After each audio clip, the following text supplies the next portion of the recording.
Muito boa noite, queridos irmãos e irmãs do Núcleo Espírita Chico Xavier. Começaremos o nosso encontro, como sempre o fazemos, trazendo uma frase do nosso querido Chico Xavier. Comecemos nosso esforço de soerguimento espiritual desde hoje, e amanhã teremos avançado consideravelmente no grande caminho. A página de preparo para a nossa reunião é da obra Cartas do Evangelho, pelo espírito Casimiro Cunha, psicografada por Chico Xavier.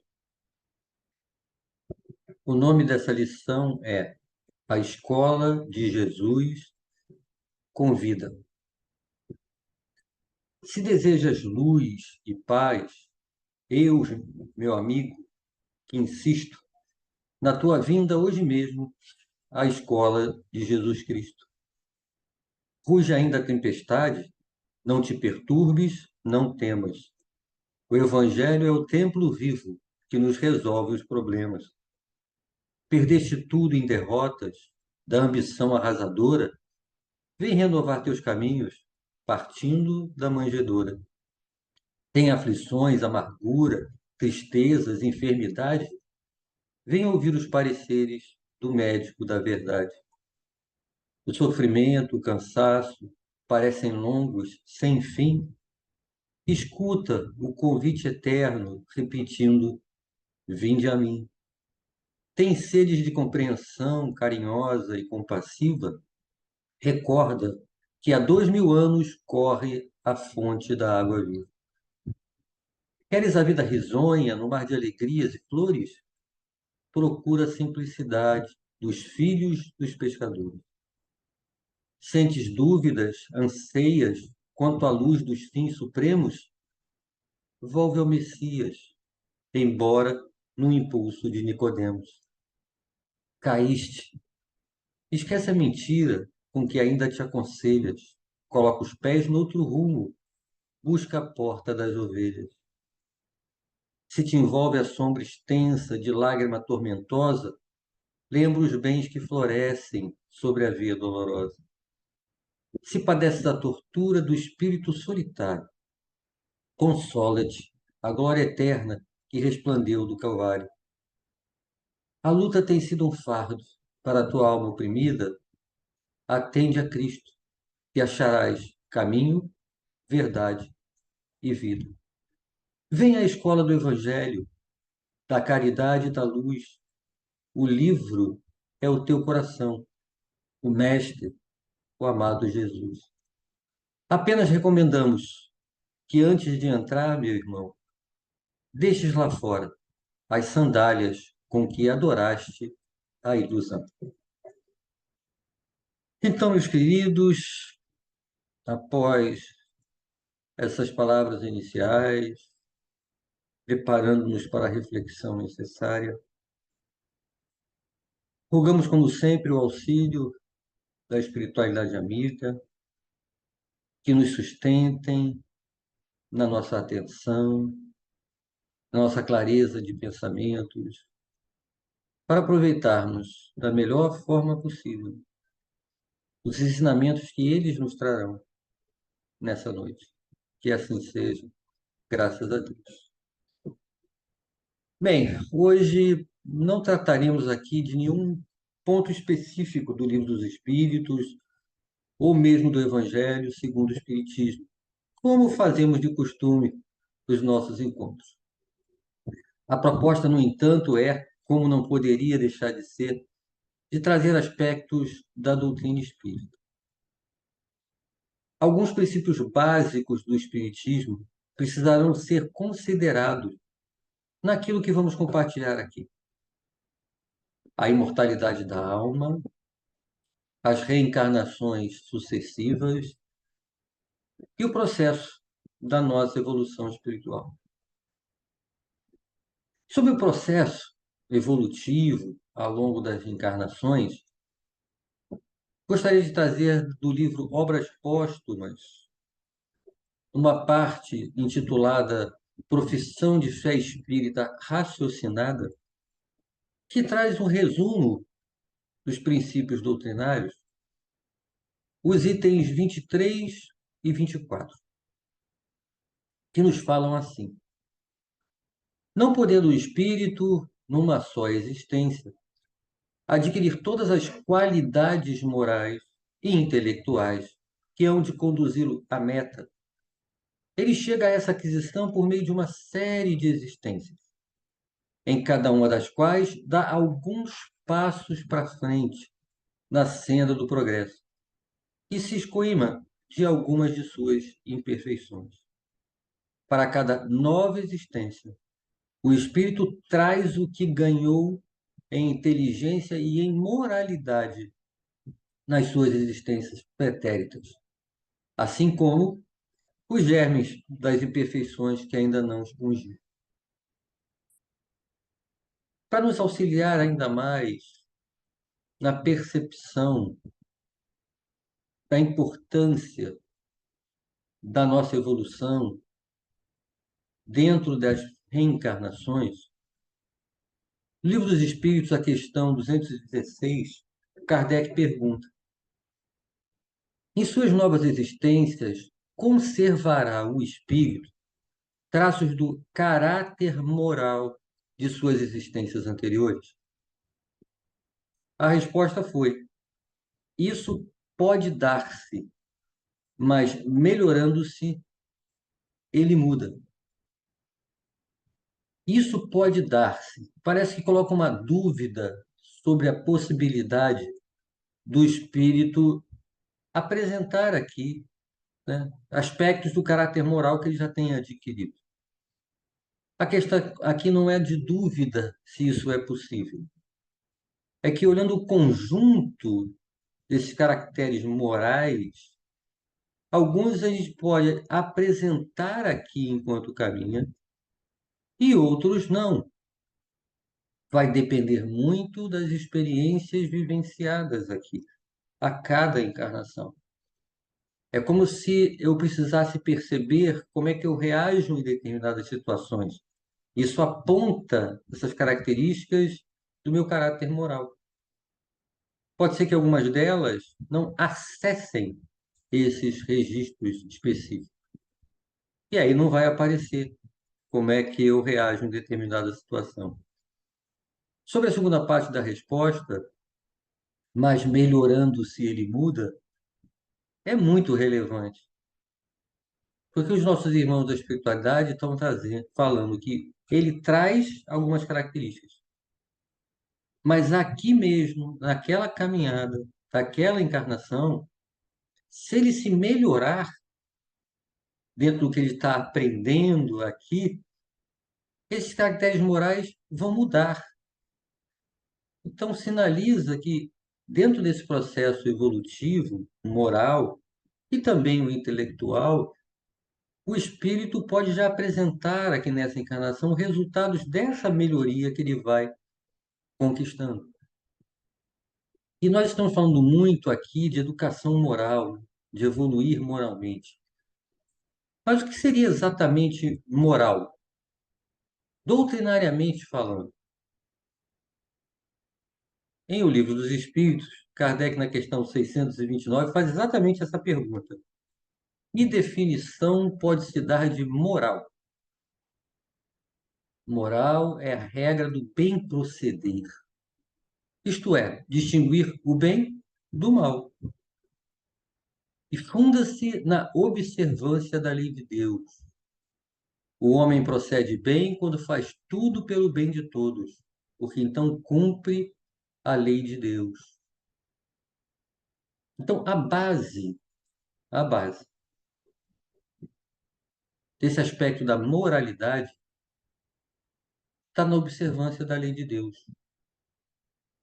Então, todas as vezes que a gente consegue caminhar dentro dessa orientação das leis naturais, a gente está cumprindo a lei de Deus, a gente está tendo um bom proceder.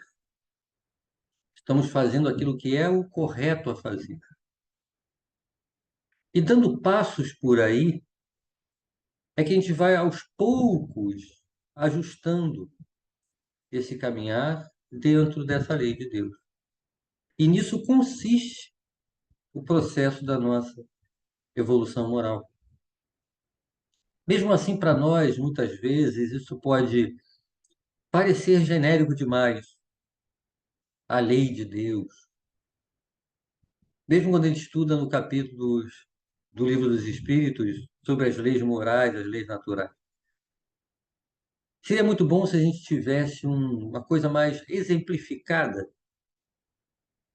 uma referência para olhar para ela e vendo como ele se comportava, que isso nos ajudasse a perceber qual é esse caminho da lei de Deus. Se tivéssemos, então, um guia de conduta, seria melhor ainda. Quanto a essa referência, ela já nos foi indicada na questão 625, muito conhecida de todos nós, qual o tipo mais perfeito que Deus tem oferecido ao homem para lhe servir de guia e modelo? Nós sabemos a resposta: Jesus. E o comentário de Kardec a essa questão tem um pedacinho só que eu vou compartilhar com vocês agora. Para o homem, Jesus constitui o tipo da perfeição moral a que a humanidade pode aspirar na Terra. Deus nos oferece como mais perfeito modelo e a doutrina que ensinou é a expressão mais pura da lei do Senhor. Quando, no comentário de Kardec, nós lemos que Jesus é essa referência da perfeição moral que a humanidade pode aspirar na Terra, ele não está dizendo especificamente, olhando o nosso momento atual, que tendo Jesus como referência, a gente vai alcançar aqui nesse momento da nossa trajetória uma condição de perfeição moral igual a de Jesus. Mas a nossa persistência em seguir esse modelo vai sim nos levar até a cota de perfeição moral que temos condições de conquistar enquanto caminhamos por aqui nesse momento. E se conduta moral é observar o que manda a lei de Deus, e a doutrina de Jesus é a expressão mais pura dessa lei de Deus oferecida à humanidade terrena, a gente também tem o guia de conduta, que é o Evangelho. Então, pensando nesse processo de evolução moral, todos nós precisamos ajustar o nosso comportamento ao que recomenda o Evangelho, as orientações que a gente encontra lá.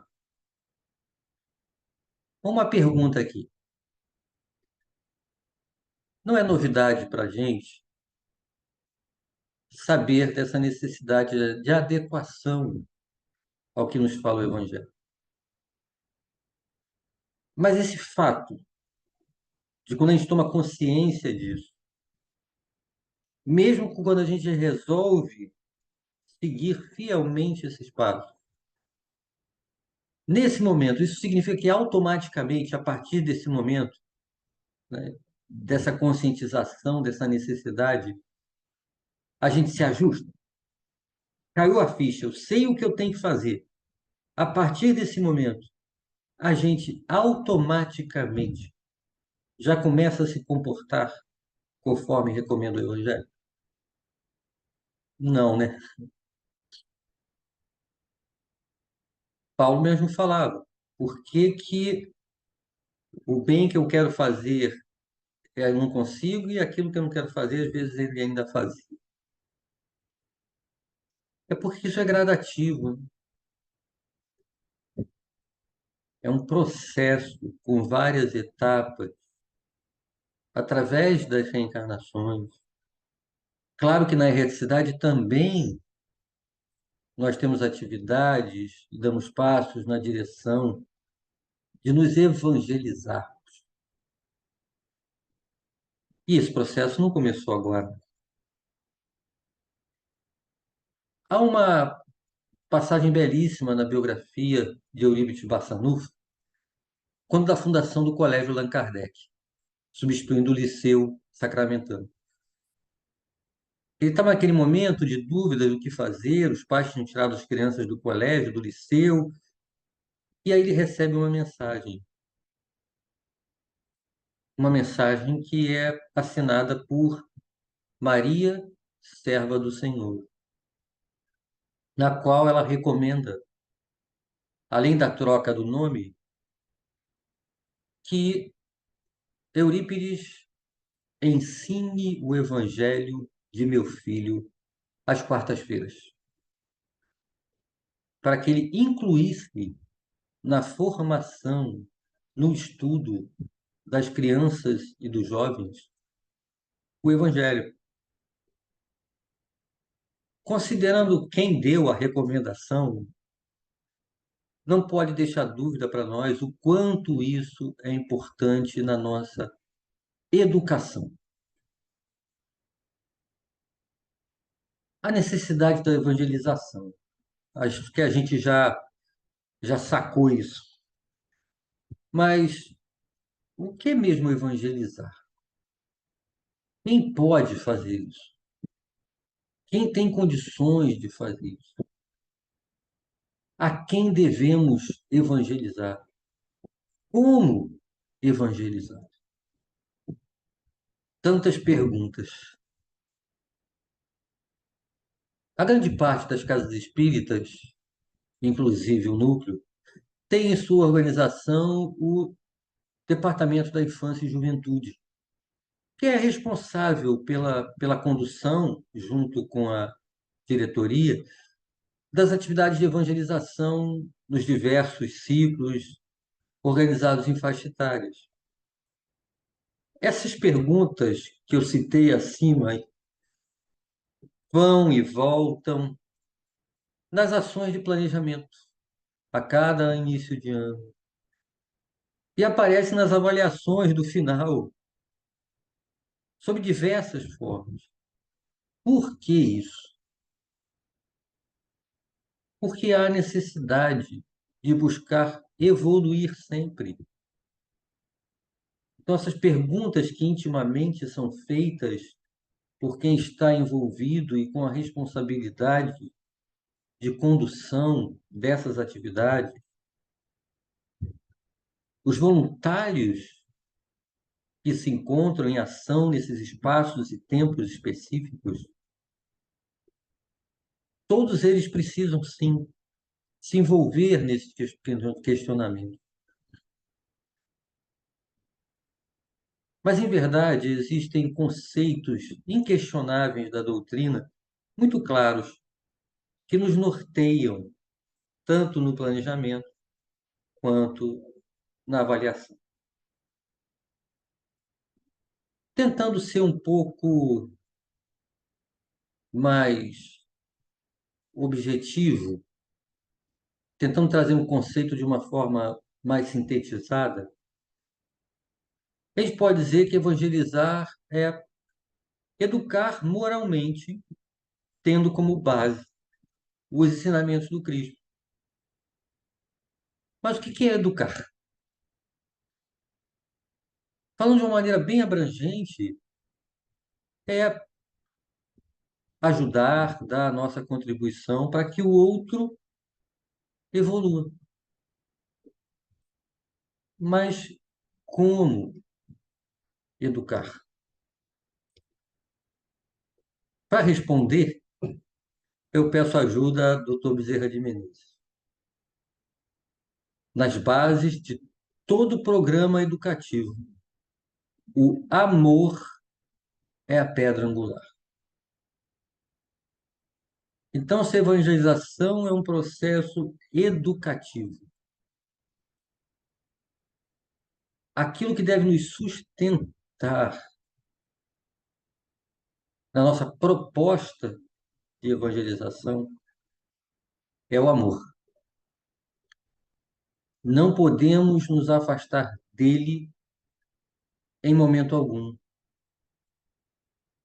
Se quisermos trabalhar realmente, tendo como base desse processo educativo as orientações de Jesus. Então, evangelizar seria dar nossa contribuição para o processo evolutivo do nosso irmão ou irmã, amando-o, tendo como base o Evangelho. Mas pensando dessa forma, algumas vezes a gente fica assim, não, peraí, então eu estou fora. Eu não tenho condição de evangelizar ninguém, não. Quem sou eu? Vamos com calma. Mais à frente nós voltaremos a esse ponto, né, de quem pode, quem tem condições de evangelizar. Mas gostaria que falássemos nesse momento sobre uma outra pergunta: a quem devemos evangelizar? Muito provavelmente todos concordariam, e até o seu primeiro impulso de resposta seria as crianças. Qual a importância da evangelização da infância? A questão 383 do Livro dos Espíritos pergunta a Kardec qual é para o espírito que está reencarnando a utilidade de passar pelo estado da infância.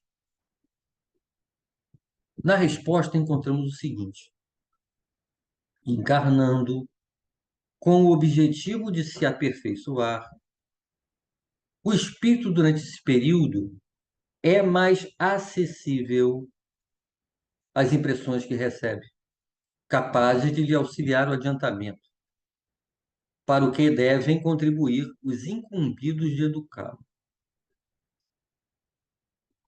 Sobre a importância disso, Leopoldo Machado dizia que a educação da infância é a maior obra do Espiritismo. Mas vamos prestar atenção num detalhezinho. O espírito na infância, ele é o quê? Ele é mais acessível às impressões e às orientações que buscam auxiliá-lo no processo de evolução.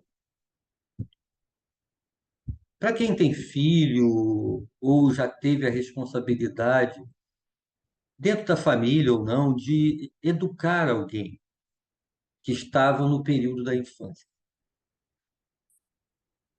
A sua percepção nesse período era de que a criança, ela registrava, ela assimilava, ela demonstrava pelo comportamento no seu período da infância de que tudo que você ensinava de conduta, ela fazia. O comportamento refletia tudo que você ensinava para ela? Não. Então, uma proposta para reflexão. Quantas vezes mais tarde, no início da fase adulta, após viver algumas experiências, você percebeu que aquela, que não era mais criança, teve atitudes alinhadas com o que você havia ensinado tempos atrás? E que quando ela era criança ela não fazia de jeito nenhum, muitas vezes agia até o contrário. É interessante isso. É porque a educação é um ato de semear.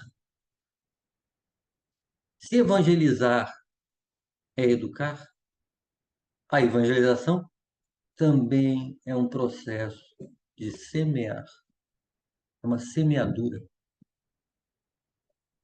O tempo que aquilo vai germinar, florescer e dar os frutos não está no nosso controle. Não devemos ficar angustiados quando não vemos, através do comportamento, durante a infância, de um reflexo que a criança vem a nos dar da assimilação de todos aqueles conceitos, de todos aqueles preceitos.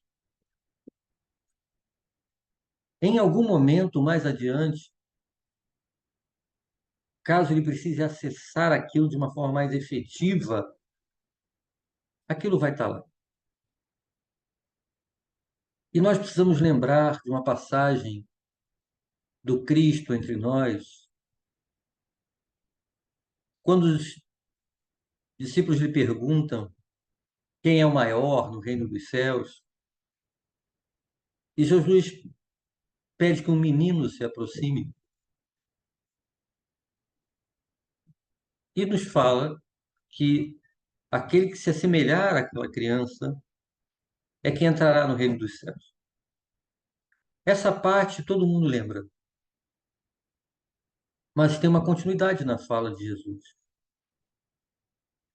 que diz: quem recebe uma criança, assim como eu vos falo, é como se a mim estivesse recebendo. Então, nós, na evangelização, quando vemos chegar uma criança,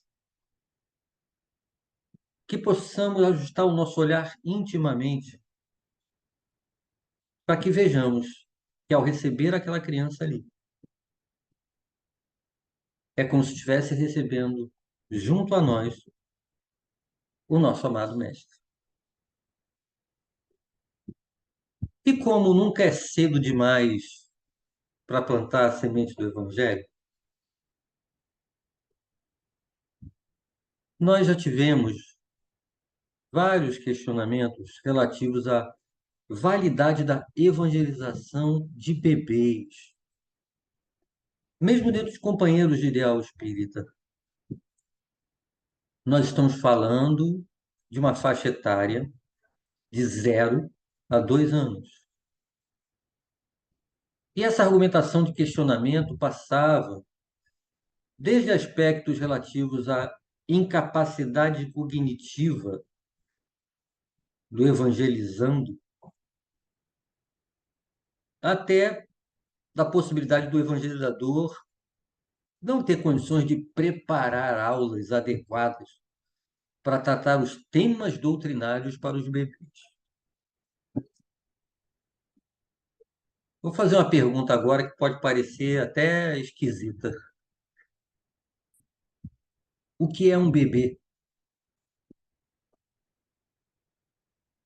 É um espírito que está acabando de chegar para o início de uma nova encarnação. Gente, ele está chegando num planeta de provas e expiações, sabe que não é fácil, né? Como será que ele chega? Intimamente. Nós sabemos que esse processo da contenção que o corpo físico causa ao espírito no processo de reencarnação é real. Mas, mesmo assim, quais impactos positivos podem ser proporcionados a ele, esse espírito que chega, nesses momentos de convivência, de amor fraternal, nesse ambiente preparado amorosamente para recebê-lo? Que registros ficarão? E lembrando também que um dos requisitos na evangelização de bebês é que a mãe, o pai ou o responsável permaneça junto dele naquele espaço durante aquele tempo. Essa percepção de acolhimento, essa aproximação afetiva, a gente não tem como dimensionar o quanto isso será relevante, tanto no aspecto do próprio espírito, quanto desse estreitar de laços de quem compartilha aquele ambiente com ele. E o que será falado ali terá um conteúdo evangélico cristão. E algum registro, em algum nível, vai estar ali semeado para aquele espírito em sua jornada terrena. Independente dessa imaturidade biológica do corpo físico, que causam limitações cognitivas. E já que estamos comentando sobre limitações biológicas, eu queria aproveitar para brevemente citar o exemplo da evangelização de encarnados com um comprometimento cognitivo ou físico de alto grau que limitam a interação através dos sentidos na nossa percepção. Eu peço permissão para citar um exemplo que talvez pareça radical demais, mas é de propósito. Vamos pensar numa irmã com paralisia cerebral de altíssimo grau. Ela não faz movimento nenhum com o corpo, não fala. O olhar parece, a maior parte do tempo, totalmente perdido. Mas ela participa da evangelização da obra social do Nameca. Sempre que ela chega, ela é recebida com alegria, as envolvem com um amor fraternal sincero. Pegam ela no colo, colocam um espaço reservado para ela, ali na evangelização. É recebida com carinho, aconchegando mesmo, sabe? E aí, quando colocam as músicas, da mesma forma que os evangelizadores se aproximam das crianças ali para interagir com elas, também fazem junto a essa nossa irmã, que permanece imóvel. Fazem isso com todos, sem distinção.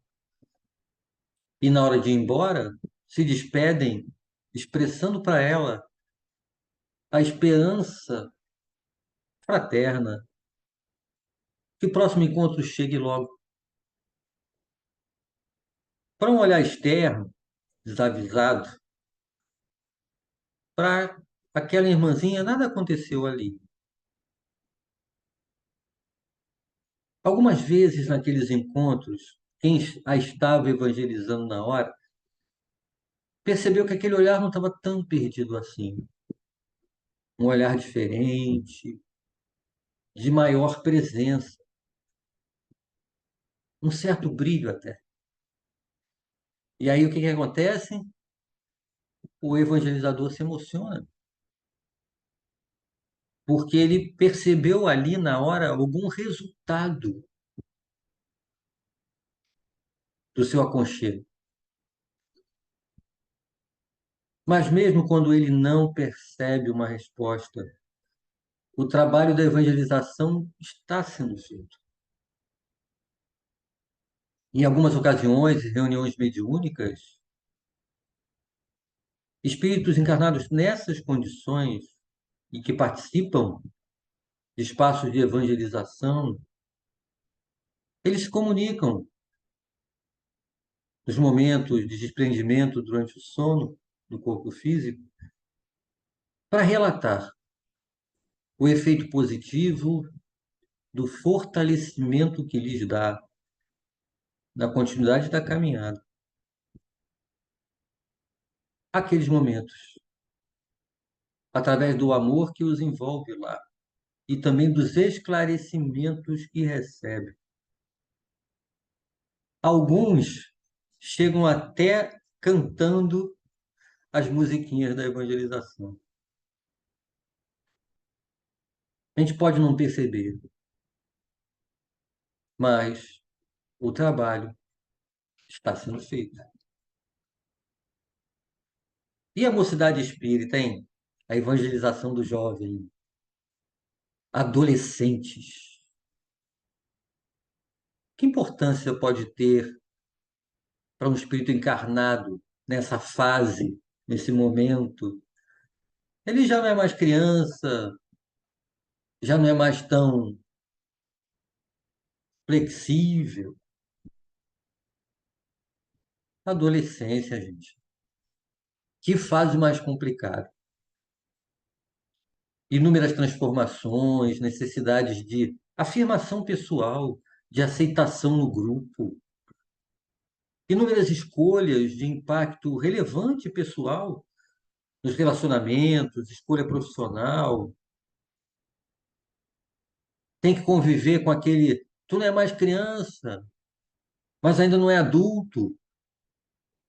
Em algumas relações, uma hora tratam ele como se fosse criança e outros cobram ele como se fosse um adulto.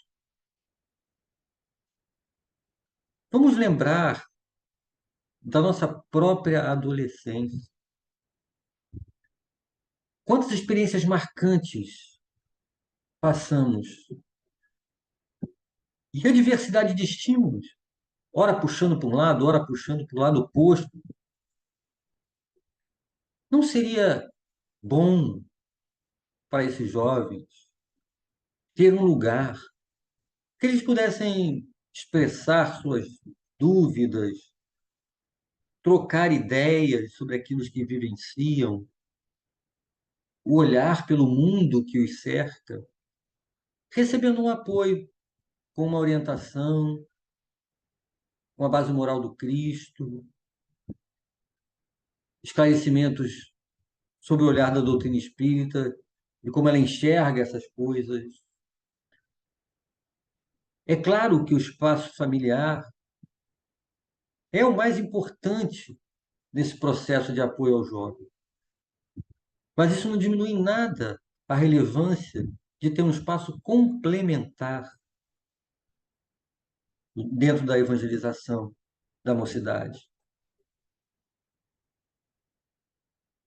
Não é uma ideia de um espaço substituir o outro, é uma visão de apoio mútuo. Família, casa espírita. Como poderia ser outro espaço onde se trabalhasse os conceitos evangélicos do Cristo. Mas nós percebemos também que para alguns desses jovens, infelizmente, não encontram esse espaço de fala, de troca no próprio lar. E aí, nessas condições, a mocidade funciona como um colete salva-vidas no meio de uma grande tormenta. E já que apareceu família aqui, vê como as coisas se encaixam, e a evangelização da família? Encontros em grupos, onde se debatem as questões do dia a dia, dos relacionamentos, da sociedade, falando sobre a sua realidade, trocando ideias e experiências, com o apoio de evangelizadores que ficam ali mediando aquele debate, contribuindo, propondo um olhar através dos conceitos do Evangelho, para a reflexão de todos. Lembrando que ali também se caracteriza como um espaço onde semeia-se o amor. O que exatamente cada um irá levar de aprendizado de cada um desses encontros, não sabemos. Mas é uma oportunidade de aprendizado, é um momento de reflexão, incluindo o próprio evangelizador, que também precisa estar numa postura de contribuir, mas também de receber. Para alguns irmãos e irmãs que participam desses momentos de evangelização da família, Também é o único lugar que eles têm para colocar para fora, desabafar aquilo que os angustiam e fazer os questionamentos mais íntimos. E ali também encontro a recomendação do Evangelho no Lar, aquele breve momento onde eles, todas as semanas, alguns membros da família vão se reunir por uma breve pausa e fazer, em sua própria casa, um contato com a mensagem de Jesus. Também não é uma oportunidade de evangelizar a leitura, os pensamentos, um breve comentário. E se buscarmos aplicar em nós mesmos, ao longo da semana que se apresenta para nós, aqueles ensinamentos obtidos ali, sim, estaremos nos evangelizando, incluindo, claro, os benefícios naturais que essa prática, com a presença de nossos irmãos da espiritualidade sempre presentes, para a melhoria da higienização do ambiente doméstico. E a família inclui os idosos, certo? Evangelizar idosos. Mas ele já não está na etapa da vida de avaliar o que se passou. Não seria tarde demais para evangelizá-los agora? Em primeiro lugar, o Evangelho sempre nos apoiará nos nossos relacionamentos.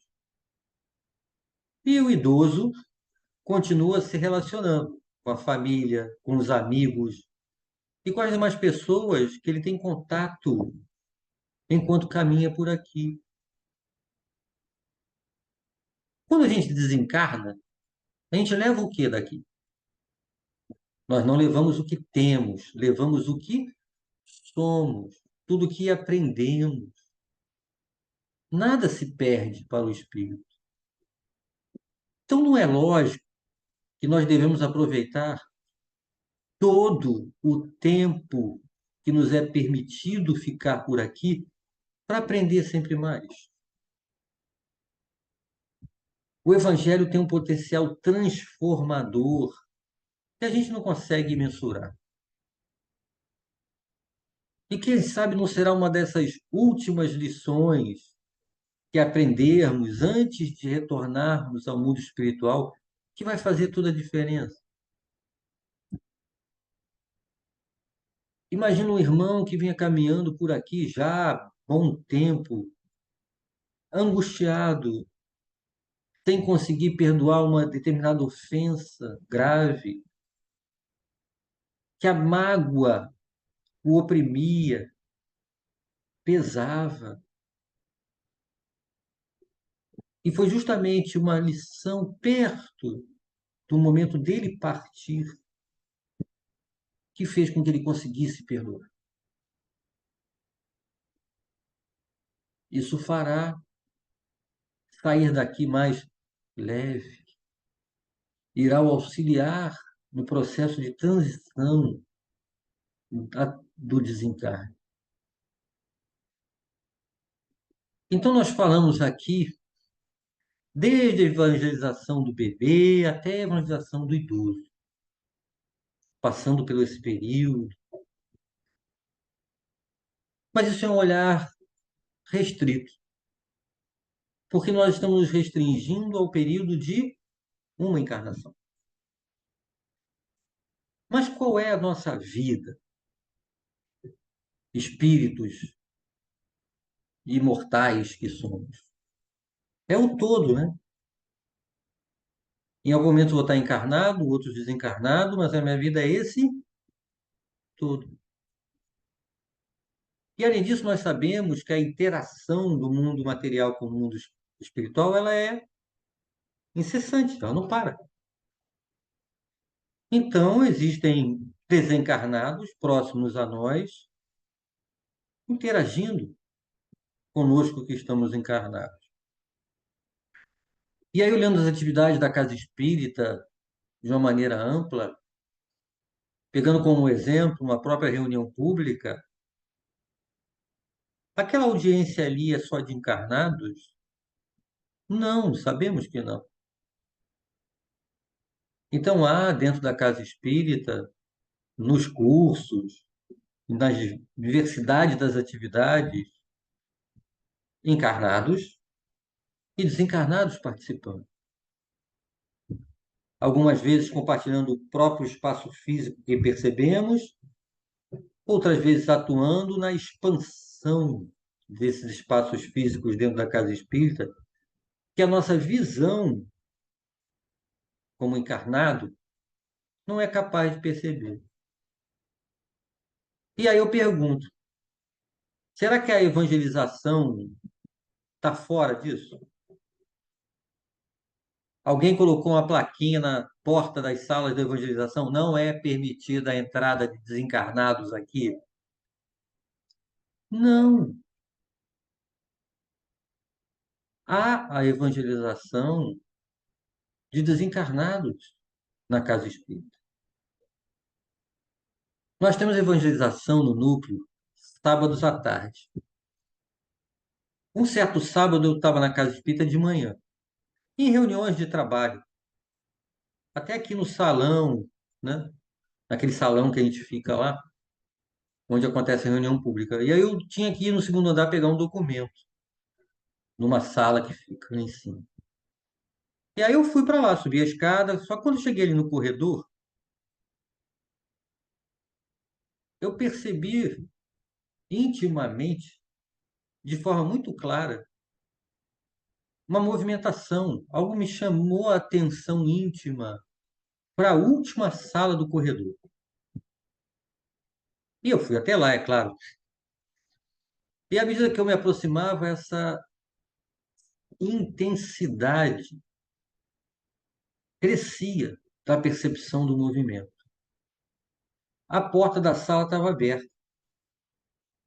Eu nem entrei lá para não atrapalhar. Parado ali na porta, era muito evidente aquela agitação alegre, sabe, intensa, de uma sala repleta de crianças, sabe? Risos, várias falando ao mesmo tempo, e uma vibração de amor, de paz, de luz, ao mesmo tempo, que me envolveu profundamente. Ali, naquela hora, no segundo andar, o único encarnado que estava ali era eu, mas a sala estava cheia, claramente acontecendo uma atividade de evangelização. Evangelizar não é somente, entre aspas, apresentar os conceitos do Evangelho, a doutrina moral do Cristo.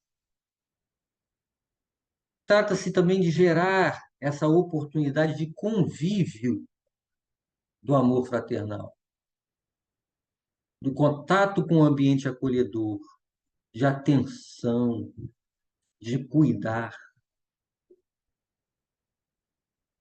E todos nós espíritos, estando encarnados ou não, precisamos vivenciar isso. Para muitos de nós, é um momento, sabe aquela coisa que vem agitado, um troço tumultuado, intenso? É o momento em que se consegue parar, respirar, acalmar, diminuir o ritmo, parar para ouvir, para sentir, e estaremos ouvindo e sentindo o quê? O que vem do Cristo. E aí, meus queridos, nossa caminhada é longa. Ela não se iniciou nessa encarnação e ainda demandará de nós percorrermos inúmeras outras. Eu refletindo sobre a minha trajetória, quantas ações ocorreram para me apresentar as ideias do Cristo? fazia com que eu tivesse contato com o Evangelho. Por quanto tempo eu refutei aquilo por ter outros interesses? Mas houve um momento em que eu comecei a aceitá-las. Até que depois, mais tarde, eu tomei a decisão de ter o Evangelho como diretriz.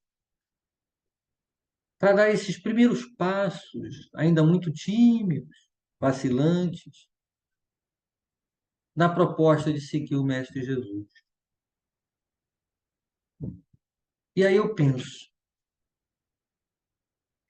por um acaso, alguma das inúmeras vezes que, atuando em meu benefício, deram-me essa oportunidade de contato com a Boa Nova, foi em vão? Não. E o que foram todas essas ações, senão movimentos de evangelização? Eles eram os evangelizadores, eu era o evangelizando. Aquele evangelizando refratário, mas eles persistiram.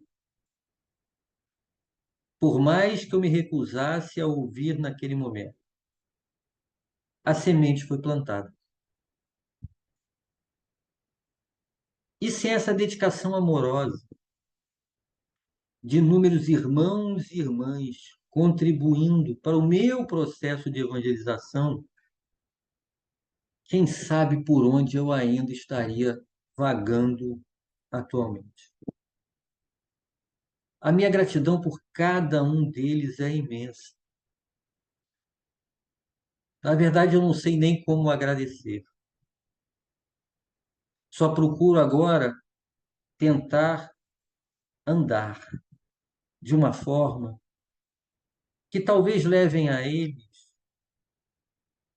um sentimento de alegria íntima.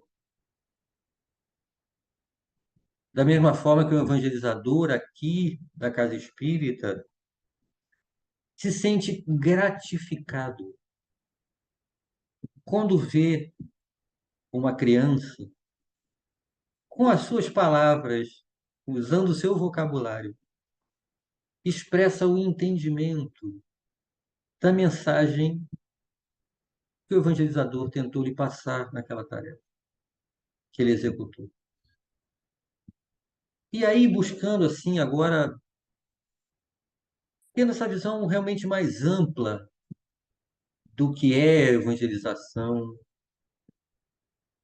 bem conscientes de que ela não se restringe aos horários e espaços formais da evangelização da casa espírita, que são imprescindíveis, é claro, possamos estar mais atentos e vigilantes. Atentos, pois Jesus estará, através de nossos irmãos e irmãs, nos proporcionando contato com seus ensinamentos diariamente, inúmeras vezes. E precisamos aproveitá-los. E vigilantes, pois, da mesma forma, podemos ser nós os instrumentos dos quais ele pode se utilizar para evangelizar alguém. Emmanuel, na obra Fonte Viva, tem uma página, não recordo exatamente qual é nesse momento, onde ele nos traz justamente essa reflexão, de que a partir do momento que a gente aceita o Evangelho como fonte de benefício para nós, Jesus anota lá ó, o nosso nomezinho contando conosco, como trabalhadores da sua seara.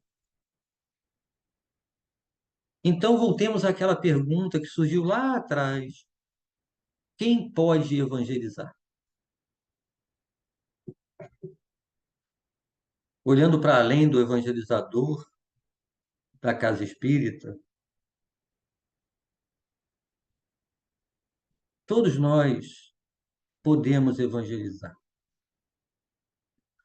Emmanuel também, numa mensagem, na instrumentalidade, no Fonte Viva, diz que é inquestionável a nossa imperfeição de seguidores da Boa Nova,